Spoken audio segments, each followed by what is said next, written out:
नमस्कार बच्चों, राज्य शिक्षा शोध एवं प्रशिक्षण परिषद बिहार पटना में आप सभी का स्वागत है। बच्चों, हम लोग कक्षा 10वीं के विज्ञान के अंतर्गत नियंत्रण एवं समन्वय को पिछली कक्षा में थोड़ा पढ़ा था। उस नियंत्रण एवं समन्वय में हम लोग पौधों में नियंत्रण एवं समन्वय कैसे होते हैं उसको हम लोग पढ़ रहे थे। उसमें हम लोग गति आधारित और गति के बिना आधारित नियंत्रण एवं समन्वय को समझा था।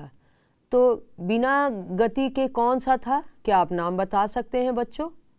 हाँ, सही बोला आप लोगों ने, नास्टिक मूवमेंट उसको कहते हैं। और एग्जाम्पल क्या था? छुई मुई का पौधा, माइमोसा पुडिका। और दूसरा था गति आधारित, यानी बाहरी वातावरण से पौधे कैसे जुड़ते हैं, गति पर आधारित। और इस तरह के मूवमेंट को कहते हैं ट्रॉपिक मूवमेंट। और ये 4 प्रकार के थे, आप लोगों ने पढ़ा था।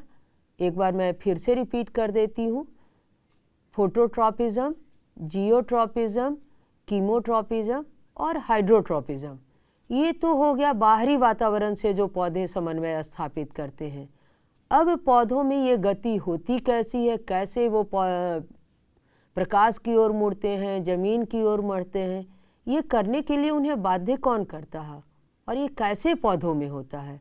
अब इसी को हम लोग यहाँ देखेंगे, जानते हैं वो क्या उनके अंदर मौजूद होता है, वो कौन से ऐसे रसायन हैं जो पौधों में गति करवाते हैं। पौधों की जैविक क्रियाओं के बीच समन्वय स्थापित करने वाले रासायनिक पदार्थ को पादप हार्मोन या फाइटो हार्मोन कहते हैं। यानी पौधों में ये जो गति समन्वय स्थापित कर रहे थे, एक रसायन होता है जिसे हम लोग पादप हार्मोन कहते हैं।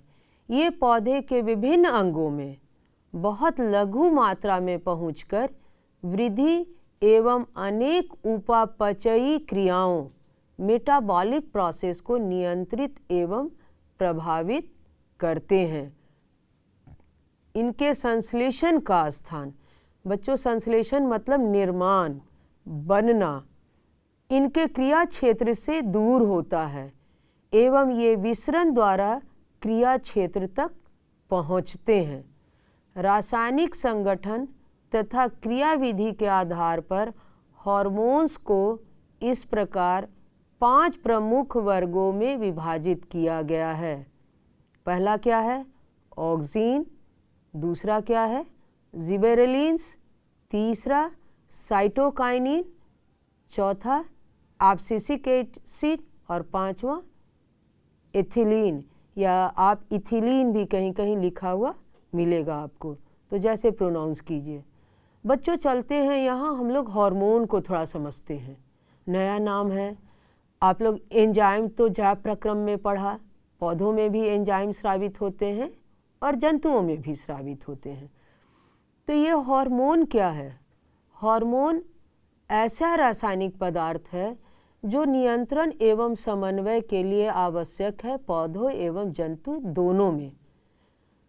ये बहुत ही कम मात्रा में स्रावित होते हैं। साथ ही साथ क्या है, ये स्रावित कहीं और होते हैं और कार्य कहीं और करते हैं।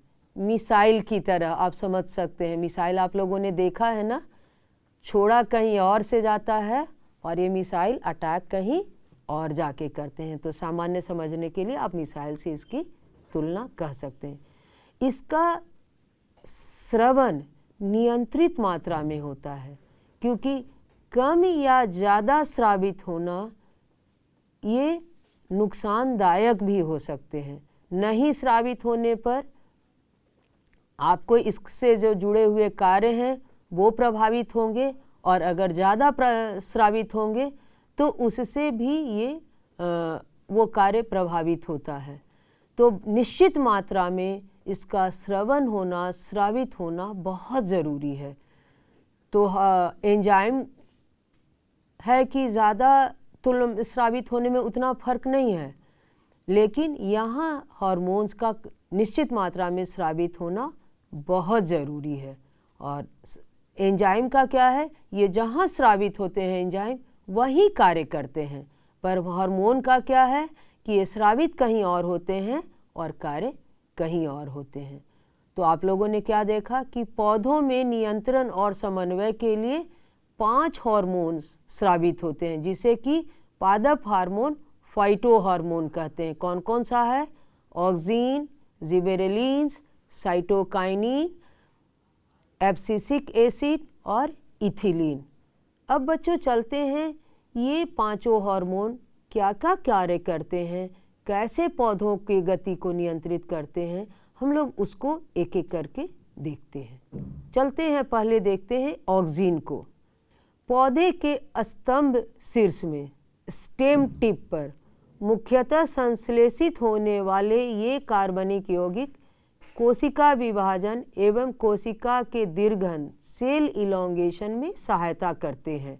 ऑक्सीन क्या काम करता है? ये स्टेम टिप पे होता है, यानी आप छोटे पौधे को जो बढ़ते हुए आप देखते हैं, तो ग्रोथ 9th में भी आप लोगों ने पढ़ा है टिश्यू के अंतर्गत कि मेरिस्टेमेटिक टिश्यू जो ग्रोथ हार्मोन है, बढ़ने वाले सेल्स कहाँ रहते हैं? रूट टिप और शूट टिप पे रहते हैं।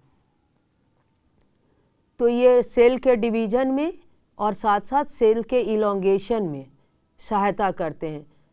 जब पौधों पर प्रकाश पड़ता है तो ऑक्सीन प्ररोह के छाया वाले भाग की ओर विचरित हो जाते हैं। कोशिका दीर्घन के द्वारा ये ऑक्सीजन तने की वृद्धि में सहायक होते हैं।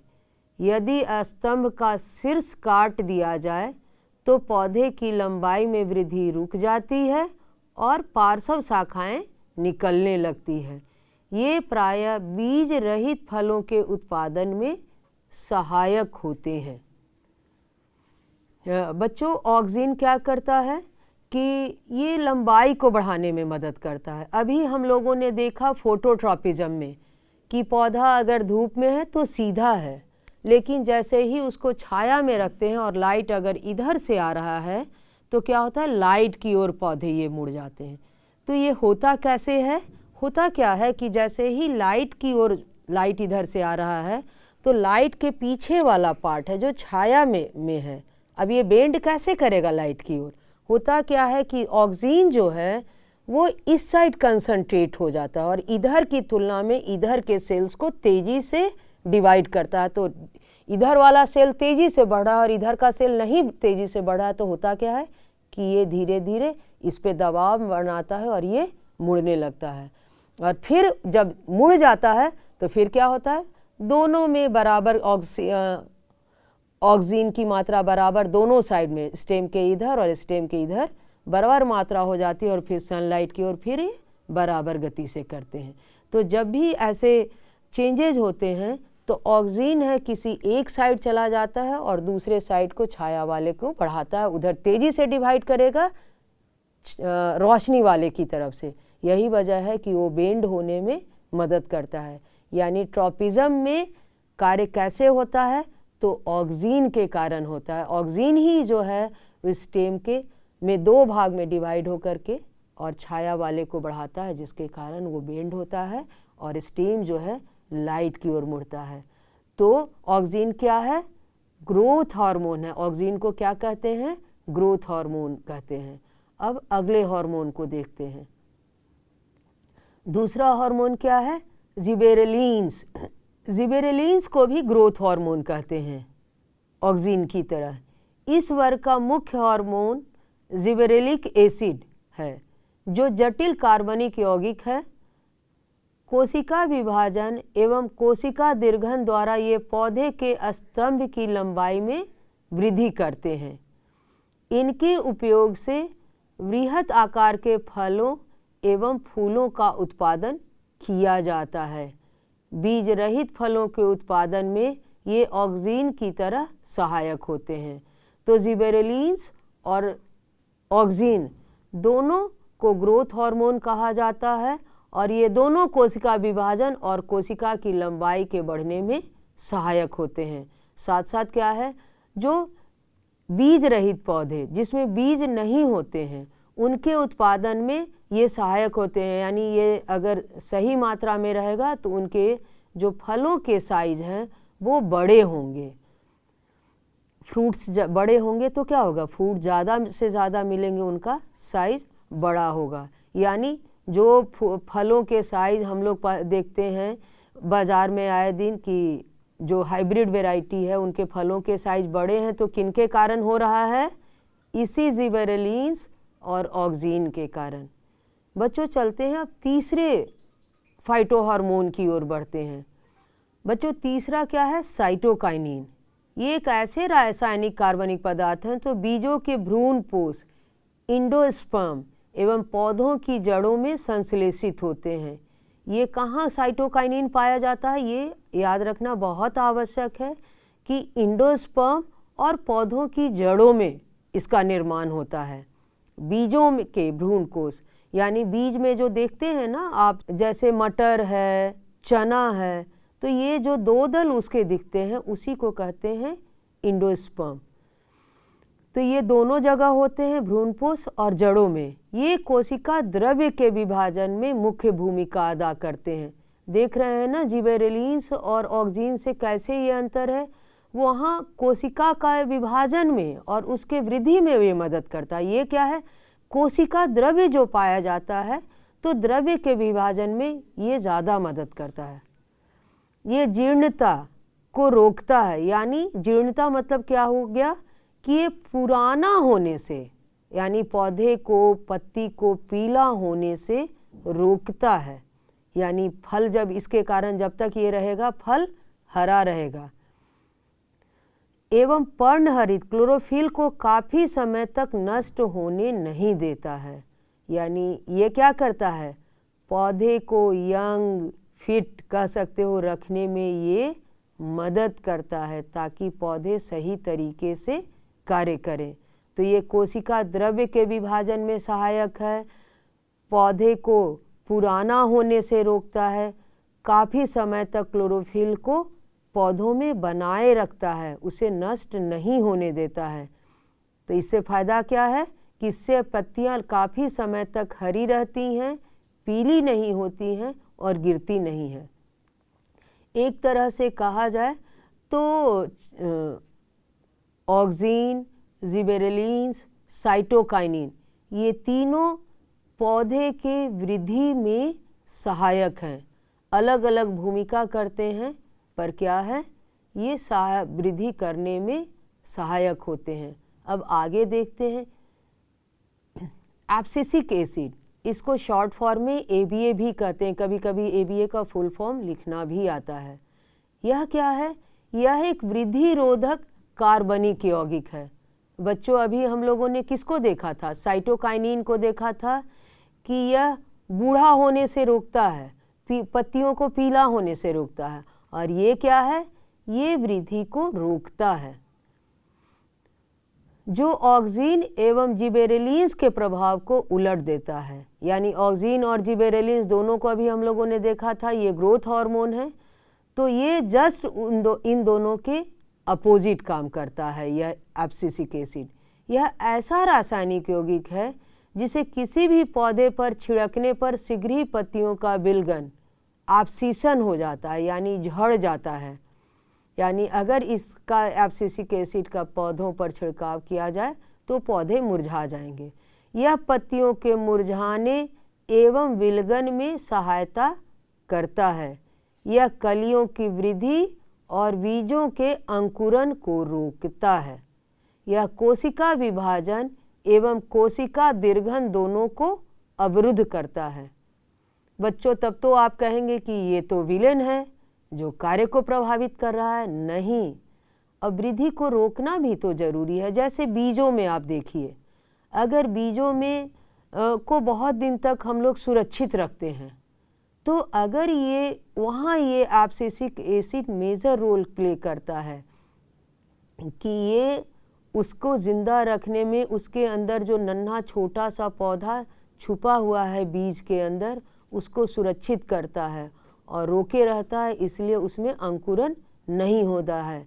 जब आप बीजों को डालते हैं मिट्टी में और 3 उसके सुटेबल कंडीशन मिलते हैं, तब यहाँ से फिर ऑक्सिन और जिबेरेलिन्स सक्रिय होता है। यानी जहाँ जिबेरेलिन और ऑक्सिन सक्रिय नहीं रहता तब यही एब्सिसिक एसिड काम करता है। और पत्तियाँ, हम लोगों ने उत्सर्जन में अभी पढ़ा ना कि जब उसमें ऐसे वेस्ट मटेरियल भर जाते हैं तो पत्तियों का कुछ दिन में उससे हटना ज़रूरी रहता है, छालों का हटना, पत्तियों का हटना। तो वहाँ ये एब्सिसिक एसिड रोल प्ले करता है कि अब तुम पुराने हो गए हो, तुम्हारी कार्य करने की क्षमता नहीं है, अब तुमको पेड़ों से अलग होना होगा। तो वहाँ एब्सिसिक एसिड काम करता है। इसीलिए यह पत्तियों के विलगाव में, बर्ड्स के वृद्धि और बीजों के अंकुरण, अब बर्ड्स में जब तक उसके सारे पार्ट्स नहीं अंदर बर्ड्स के अंदर बन जाएंगे तो तब तक वो रोके रहता है कि जब तक बर्ड के अंदर क्या रहते हैं, फूल खिलते हैं। तो जब तक सारे पार्ट्स नहीं बन जाएंगे तब तक वो बर्ड कंडीशन में ही रहता है। और बर्ड कंडीशन में रखने के लिए कौन जिम्मेवार है? यही एब्सिसिक एसिड है। तो यह एंटी ग्रोथ हार्मोन हो गया। दो जिबेरेलिन और साइटोकाइनिन, जिबेरेलिन और ऑक्सिन को जहां आपने पढ़ा कि ग्रोथ हार्मोन है तो ये उसके विरुद्ध कार्य करता है, जिसके कारण पत्तियों में विलगाव होता है। तो 1 नंबर के क्वेश्चन में आ सकता है कि पत्तियों में पौधों से अलग करने के लिए कौन से हार्मोन रिस्पॉन्सिबल हैं? जिबेरेलिन, साइटोकाइनिन, ऑक्सिन, एब्सिसिक एसिड। तो सही आंसर क्या होगा? Abscisic acid. तो हर एक पैराग्राफ, हर एक को पढ़िए और उसमें ये भी देखिए कि कौन कितने हम लोग ऑब्जेक्टिव क्वेश्चन इससे या MCQ तैयार कर सकते हैं। तो इससे आपका तैयार होता जाएगा। चलिए अगले हार्मोन को देखते हैं। इथिलीन, यह गैस के रूप में पाया जाने वाला हार्मोन है। बच्चों यहाँ ध्यान देने योग्य है, 5वां कौन सा हार्मोन है? इथिलीन। और यह किस रूप में है? गैस के रूप में है। बाकी 4 हार्मोन क्या थे? लिक्विड फॉर्म में थे, रसायन के रूप में थे।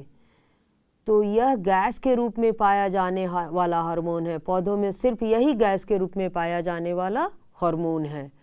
यह खासकर वैसे उच्च वर्ग के पौधों में पाया जाता है जो प्रतिकूल परिस्थितियों में रहते हैं, यानी एडवर्स कंडीशन में जो पौधे रहते हैं, अपने आप को जिंदा रखते हैं, वहाँ ये इथिलीन पाया जाता है।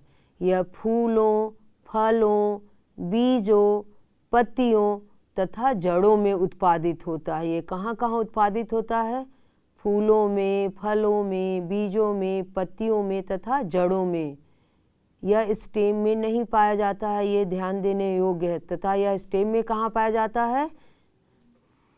पौधे के तने के अग्रभाग में बनता है। और अग्रभाग में क्यों रहता है?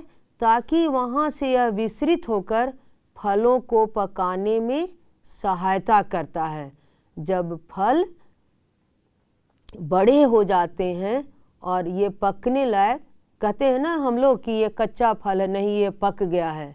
अमरूद में जैसे वैसे ही फलों को देख देख के हम लोग तोड़ते हैं। अतः इसे फल पकाने वाला हार्मोन, राइपनिंग हार्मोन भी कहा जाता है। यानी यहाँ आप देखिए पकाने में कौन कौन मदद करते हैं? एब्सिसिक एसिड और ये इथिलीन। एक टाइम के बाद एब्सिसिक एसिड क्या करता है? फल अब बड़ा हो गया, अब वो नहीं बढ़ सकता है तो उसके ग्रोथ को वहीं रखता है। उसके बाद इथिलीन कार्य करता है और उसे पकाने का काम करता है। इथिलीन को इसीलिए कृत्रिम रूप से भी फलों को पकाने में इस्तेमाल किया जाता है। हम लोग आए दिन सुनते हैं कि ये गैस से पका हुआ फल है, आम गैस से पका के आया है, केला ज़्यादातर जो हमारे बाज़ारों में बिकते हैं वो गैस से पकाए, यानी नेचुरली पेड़ में ये पके हुए नहीं आते हैं। तो वहाँ पकाने का कार्य कौन करता है? तो ऐसे ही किसी बर्तन में रखा जाता है और वहाँ इथिलीन को उस बर्तन में छोड़ा जाता है और उसे ढक दिया जाता है और इथिलीन के कारण वो फल पक जाते हैं और फिर बाज़ार में आते हैं। तो इथिलीन पौधों में फलों को पकाने का काम करता है और इसीलिए इसका इस्तेमाल कृत्रिम रूप से भी होता है क्योंकि ये गैस रूप में रहता है। तो बच्चों इस तरीके से आप लोगों ने 5 हार्मोन को जाना, उनके विभिन्न कार्यों को जाना। तो ग्रोथ हार्मोन कौन कौन से? ऑक्सीन, जिबेरेलिन्स, साइटोकाइनिन भी, ये तीनों उसी के अंतर्गत आएंगे। 2 हैं ग्रोथ हार्मोन नहीं है, ये ग्रोथ को रोकते हैं, जिसमें मेजर रोल प्ले करता है एब्सिसिक एसिड, और बीजों, फलों को, फूलों को पकाने का कार्य कौन करता है? आपको करता है इथिलीन। यानी जब तक फूल मैच्योर नहीं होंगे तो उससे क्या होगा? परागन की क्रिया नहीं होगी तो फल का निर्माण नहीं होगा, बीज का निर्माण नहीं होगा।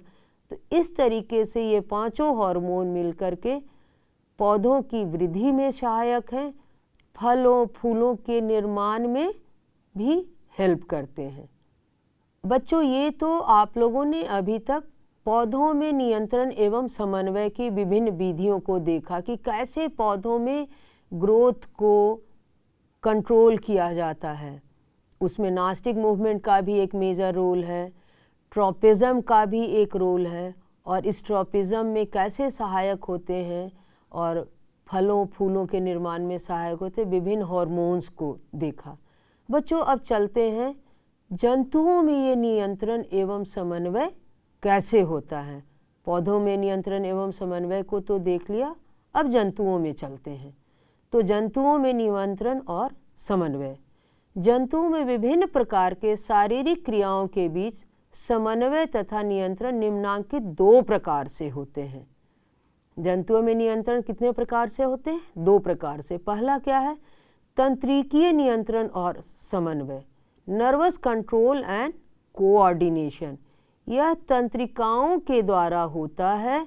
उच्च श्रेणी के जंतुओं में ऐसी तंत्रिकाएं मिलकर एक तंत्र का निर्माण करती हैं, जिसे तंत्रिका तंत्र कहते हैं। पहला क्या है? जंतुओं में पहला कंट्रोल क्या है? तंत्रिकीय तंत्र के द्वारा। तो पूरा एक सिस्टम है जिसे कि तंत्रिका तंत्र कहते हैं, जंतुओं में उसके द्वारा नियंत्रण और समन्वय होता है। दूसरा क्या है? रासायनिक नियंत्रण एवं समन्वय, केमिकल कंट्रोल एंड कोऑर्डिनेशन। दूसरा है रासायनिक कंट्रोल, शारीरिक क्रियाओं के नियंत्रण और समन्वय में प्रयुक्त रसायन हार्मोन्स कहलाते हैं। रसायन के बारे में, हार्मोन्स के बारे में चर्चा बच्चों हम लोग पादप नियंत्रण में भी समन्वय में देखे थे। तो यहाँ भी वैसे ही एक रसायन है जिसे कि हार्मोन्स कहलाते हैं। यहाँ क्या है कि एक विशिष्ट ग्रंथि के द्वारा स्रावित होते हैं, जिसको जो अंतःस्रावी ग्रंथियों इंडोक्राइन ग्लैंड द्वारा स्रावित होते हैं। ये तंत्र अंतःस्रावी ग्रंथ या तंत्र कहलाते हैं, इंडोक्राइन सिस्टम कहलाते हैं। इस संदर्भ में पौधे और जंतुओं में थोड़ी भिन्नता है। आप लोगों ने देखा ना कि पौधों में हार्मोन को स्रावित करने के लिए ऐसे कोई इंडोक्राइन ग्लैंड नहीं थे, पूरे बॉडी में वो स्रावित होते थे। पर जंतुओं में क्या है? एक खास तरह का ग्लैंड है जो इसे स्रावित करता है। और आगे देखते हैं, पौधों में नियंत्रण एवं समन्वय केवल रासायनिक होता है, तंत्रिकीय नहीं। बच्चों यहाँ हम लोग हार्मोन्स को, क्योंकि जंतुओं में हार्मोन एक ग्रंथि के द्वारा स्रावित होता है जिसको कि इंडोक्राइन ग्लैंड कहते हैं, तो बच्चों समझते हैं इंडोक्राइन ग्लैंड को। हार्मोन को तो आप लोगों ने समझ लिया है। इंडोक्राइन ग्लैंड क्या है कि ये डक्टलेस ग्लैंड है, यानी इसमें पाइप, डक्ट किसको कहते हैं? वैसे ग्लैंड जिसमें पाइप जैसी संरचना होती है। जैसे ये बॉटल ही है तो इसमें पानी क्यों भरा है? क्योंकि अंदर से ये खाली है। तो पाइप जैसी जब संरचना होती है तो उस तरह के ग्रंथि को कहते हैं बहिस्रावी ग्रंथि। जैसे कि हमारा स्टोमिक है, इंटेस्टाइन। इंटेस्टाइन क्या है? पूरी पाइप जैसी संरचना और अंदर में खाली है। स्टोमिक पाउच लाइक स्ट्रक्चर है, इस तरह का है, तो बीच में खाली है जहाँ एंजाइम स्रावित होते हैं। तो ऐसी ग्रंथि को बहिस्रावी ग्रंथि कहते हैं। और वैसी ग्रंथि जिसमें पाउच जैसी संरचना नहीं होती है, सिर्फ मांस के लोथड़े जैसी संरचना होती है, उसे अंतःस्रावी ग्रंथि कहते हैं। बच्चों, अंतःस्रावी ग्रंथि और बहिस्रावी ग्रंथि में कभी कभी अंतर आते हैं। तो एक अंतर तो अभी मैंने बताया कि अंतःस्रावी ग्रंथि में क्या होगा, ग्लैंड जैसी, डक्ट जैसी संरचना नहीं होगी, जबकि बहिस्रावी ग्रंथि में डक्ट जैसी संरचना होगी। अंतःस्रावी ग्रंथियों के द्वारा हार्मोन का सिक्रीशन होता है, जबकि बहिस्रावी ग्रंथियों के द्वारा किसका सिक्रीशन होता है, एंजाइम का सिक्रीशन होता है। और क्या अंतर हो सकते हैं, सोचिए आप। चलिए एक अंतर मैं और बता देती हूँ आप लोगों को। अंतःस्रावी ग्रंथियों के द्वारा जो हार्मोन का सिक्रीशन होता है, ये हार्मोन अंतःस्रावी ग्रंथियाँ सीधे ब्लड में, खून में स्रावित करती हैं, क्योंकि इनमें तो पाउच जैसी संरचना है नहीं, तो वहीं स्रावित करती हैं। तो ये अंतःस्रावी ग्रंथियाँ अपना सिक्रीशन कहाँ सीधे डालती हैं, तो खून में सीधे डालती हैं। जबकि बहिस्रावी ग्रंथियों के द्वारा जो एंजाइम का सिक्रीशन होता है, वह वहीं उसी पाउच में सिक्रीट वो करते हैं, क्योंकि उनके पास वो खाली जगह रहता है, वहीं सिक्रीट करते हैं। तो ये अंतर है। यहाँ बच्चों, थोड़ा सा मैं आगे बढ़ने से पहले एक और बात बताना चाहूँगी। हार्मोन और एंजाइम में भी आप अंतर समझिए, तब ये हार्मोन आगे कैसे कार्य करते हैं आपको ज़्यादा समझ में आएगा। तो हार्मोन तो पहला अंतर हो गया कि अंतःस्रावी ग्रंथियों के द्वारा सिक्रीट होता है, जबकि एंजाइम बहिस्रावी ग्रंथियों के द्वारा सिक्रीट होता है। दूसरा अंतर क्या हो गया, हार्मोन सिक्रीट होकर के कहाँ जाता है, खून में जाता है, जबकि एंजाइम उसी ग्लैंड में वहीं मौजूद रहता है। तीसरा अंतर हार्मोन में क्या है कि हार्मोन की एक निश्चित मात्रा का होना बहुत ज़रूरी है, क्योंकि इसका कम या ज़्यादा सिक्रीट होना मनुष्यों में कई तरह की परेशानियां या बीमारियों को उत्पन्न कर सकता है। पर एंजाइम के लिए बहुत ज़्यादा, बहुत कम प्रभावित करता है, पर हार्मोन की तरह ये उतना हानिकारक नहीं है। एक और अंतर है हार्मोन और एंजाइम में कि हार्मोन सिक्रीट कहीं और होता है और कार्य कहीं और करता है, जबकि एंजाइम है कि जहाँ सिक्रीट होता है वही कार्यों को पूरा करता है। तो बच्चों, मैं समझती हूँ कि अंतःस्रावी और बहिस्रावी ग्रंथियों में आपने अंतर को समझा, हार्मोन और एंजाइम में अंतर को समझा। अब मैं समझती हूँ कि जब आगे इनके बारे में और विस्तृत जानकारी दूंगी तो आप बेहतर तरीके से समझेंगे। तो जंतुओं में नियंत्रण एवं समन्वय तंत्रिका के द्वारा कैसे होता है और हार्मोन के द्वारा कैसे होता है, ये हम लोग अगली कक्षा में समझेंगे। तब तक के लिए धन्यवाद।